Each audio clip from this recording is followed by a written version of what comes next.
Hi there, Lisa Rana here, and welcome to another Assemble This video. For today's cards, I'm going to be trying the Karen Watercolor Brush Marker Pros, and they really create such a nice vibrant color on these gorgeous rose stamped images. I just love this spray of flowers.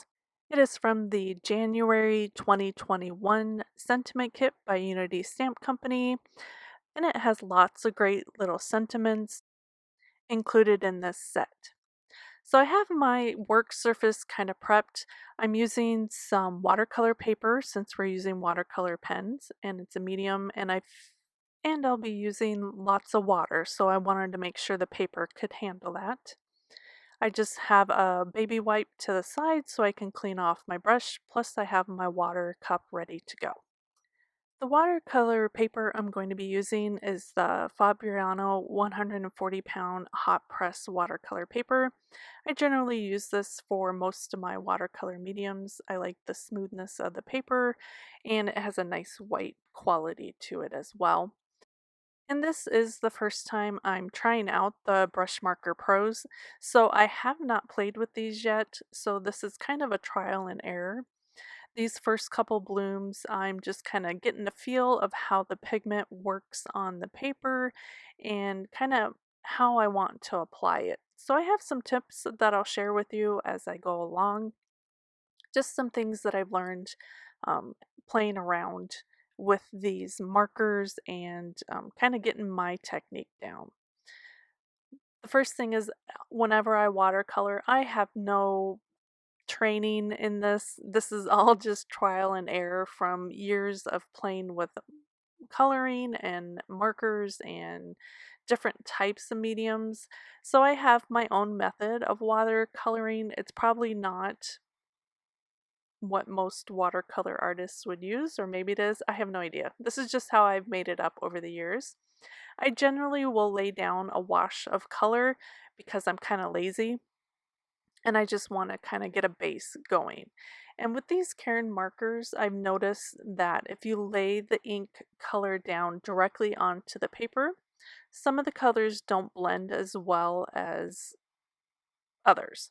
So sometimes you can get that line of ink down and then go in with water and it'll blend easily, and some of the other colors will sink into that paper and create a line of color that does not blend out into the paper as well. So over some trial and error, I do like the look of both of those, but I want to be able to control when I get that look. So when I start out using these brush markers, my biggest tip would be to lay down a little bit of water first, and then lay down just a wash of color too.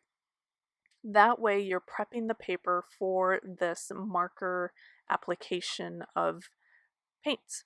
Normally when you use watercolor from pans, you're picking it up and mixing it with water, or picking it up from a palette and then applying it with the brush. So it's not normal to apply it with a marker brush tip. And I think that's the biggest learning curve I have with these, is I have to remember to add a little bit of water before I use my brush marker onto the paper so I don't get a stark line when I'm not ready for it. So I've been playing around for a little bit trying to lay down some color. I zoomed in a little bit closer so you can kind of see what I'm doing. And here's another thing I learned, is not to use a lot of water with these markers. The more water you use trying to blend the ink out can create the paper to kind of lift and peel and kind of tear apart. So we want to keep the water down to a minimum. In working with this large bloom, I laid down just a little bit of water, and then I touched my marker to that water on the paper, and that just kind of pulls the ink from the pen, and then I used my brush to spread it out and to create a wash. Down in the bottom part here, I forgot to lay down my water first, and I ended up with stark line of the ink where I just drew some of the pigment onto the bloom. I'm not so worried about that now. In starting out and trying these markers, I was really worried about that stark line, but I'm going to be building up color with layer after layer, letting the color kind of dry in between or adding a color over on top. So that is going to end up blending out. So I'm don't get so focused on that line being there if you're not ready for it, because you can always add another layer later and it will eventually soften and kind of blend in. So that's another big tip is if you get a line that you're not prepared for, don't focus on it. Add a lot of water to try to blend it out. Let it dry and you can add another layer of color on top of it and it should kind of blend out that way. Now when I shade blooms, the biggest thing I do is start down with my layer of color that's the lightest, and then I'll layer on top of that a deeper, darker color, either the same color or contrasting color or a next layer deeper to create that shadow. And I'll always create a shadow behind a leaf or a petal that is in front of something. So if it's in front, it's going to be lighter. If it's behind, it's going to be darker. So that's what I'm going to be doing with my next color. It is the Pale Orange 357. And then I'm layering over that a bit of Soft Peach 201. And this is just going to create another level of dimension and colors. This is one of my favorite roses in nature. I believe it is the Judy Garland, and it has a peachy yellow pink color to it. So I always try to mimic that when I'm creating my roses. I just think it's a beautiful color combo. So I'm laying down that soft peach color, and I'm starting where the darkest part of the petal would be, which is at the base of the petal and probably underneath another petal. And that's going to create the depth of shadow and light. And so that's where I'm kind of focusing my pink color. So you can see how I'm layering it and lining right underneath the petal above, and that's going to start creating that shadow to create a bit of depth to help that petal in front kind of pop up. And you can see that I am just putting down the marker directly on top of that orangish color. Since I already prepped the paper with that base line, I'm not so worried about creating a stark line from the marker. It already has a nice base to kind of blend into, and so I feel freer of actually applying the pigment directly onto that bloom. And I'm just going to go along and keep doing each petal by petal, focusing on the innermost edge where it's going to be darkest, and then just blending it out with the lightest bit of water. And by applying the ink directly to paper, you're going to get a much more intense pigment. If I were to pick that up with water from my palette, like if I could draw that onto my media mat that I have my paper on and then pick it up with my paintbrush and some water, that will lighten up that color so it's not so intense. But in this case, I'm just laying it directly down onto the paper because I want that intense contrast. And it's blending out beautifully. I do like how it blends. It blends much easier than the artisan markers, much easier for me than the zig markers. So I'm very happy with the way these markers are blending and the way I'm able to manipulate them on the paper. So I'm just keep adding and going over. This is a very slow process. I have sped up the video. This entire image probably took me an hour to watercolor, which is very slow. I'm a very slow colorer anyway, but I did take my time. I wanted to really create a depth of image in the coloring of this process and to really kind of learn how to use these markers as well. So it probably took me longer than it would normally, say with distress inks. I can usually watercolor very fast with distress inks. So this took me probably double the time just because there was a learning curve, and I am creating much more depth in my watercoloring than I usually do. So I've already done one layer of the kind of the, maybe it's a pale orange that I used. And then I've done another layer of the soft peach, and then I'll do another layer of the soft peach to create even more depth. So I'm doing layer after layer. Probably I'll end up with 4 layers of color before I'm done with this bloom. And once I'm happy with this particular layer, I'll move on to another bloom and then let it kind of dry so I can come back to it and create another level of depth. But I want it to dry in between so that pigment will kind of layer on top of the previous layer. If I keep doing wet upon wet upon wet, it'll just kind of soak and blend all together and I won't get much contrast.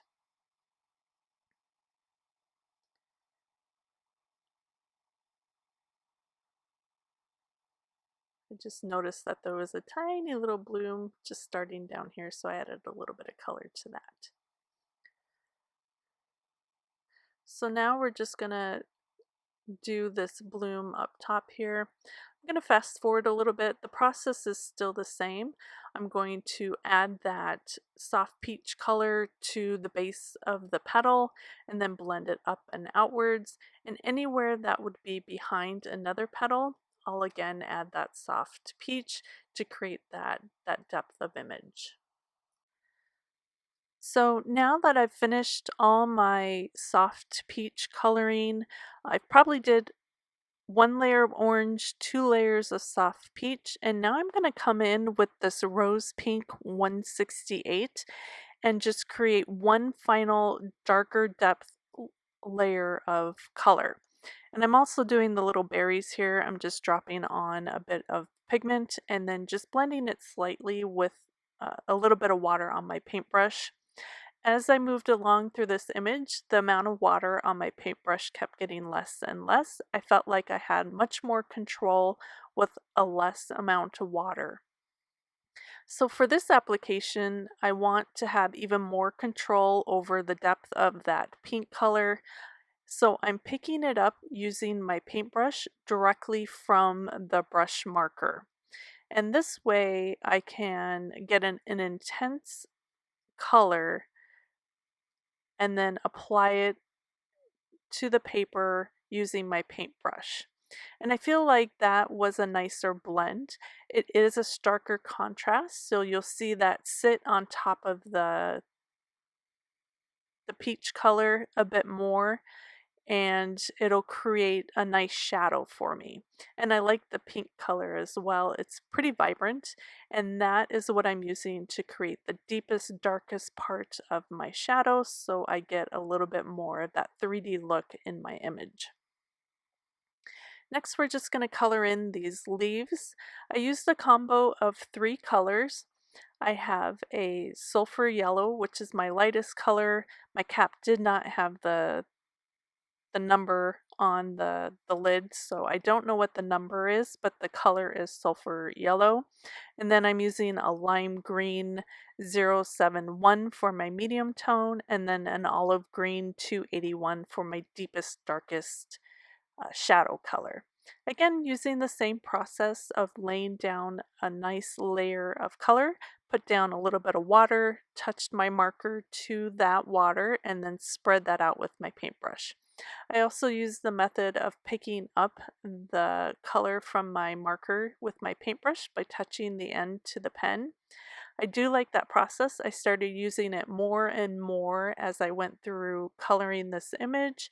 I just felt like I got a nice intense amount of pigment uh, rather than laying that ink directly down onto the paper. Another couple tips with these markers, I found that I did have to be careful and pay attention so I didn't drop them. I tend to drop things if I'm not being extra careful, so be mindful of that when you're coloring. I'm more used to having a palette to the side, and I'm kind of clumsy, so I did tend to drop it a few times. I got a little bit of pink on the corner of my paper, which I'll end up trimming off later. I did drop a pen directly into the center of one of my blooms, but it blended out luckily, so it was okay in the end. The other thing I would recommend is to put your caps on the end of your pen. The barrel of these pens do not have numbers, and so as I left all my caps on the tabletop, I wasn't really sure which pen cap with which barrel. So take your cap off, put it on the end of your barrel so you don't run into that problem. For this background, I decided to take this pretty blue, I think it's Cool Aqua 204. I scribbled it down onto my media mat and then picked up a good amount of water to lighten that up. I really just wanted a light wash, and I picked that up with my paintbrush and then just did a light wash around the roses. It's one of my favorite ways of creating a bit of pop behind that image is with a nice cool light blue. And then I'm just adding a bit of Wink of Stella. I let my watercolor panel dry completely. I ran that through my die cut machine so I had a nice flat panel, and then I added that Wink of Stella. And now I'm just going to build my cards up. I'm keeping it fairly simple. I just think the watercolor of this image is so pretty, I don't want to take away from it.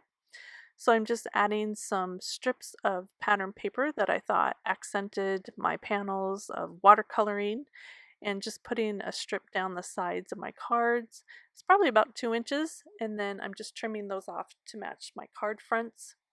I'm using a few doily edgers to die cut my watercolor panels, just laying that down on my mat and using that as a guide to line up my doily edgers so they're straight up and down, just like that. And I'm going to tack that down with some washi tape and then run that through my die cut machine. So I have a nice pretty scalloped doily edge for each of these watercolor panels.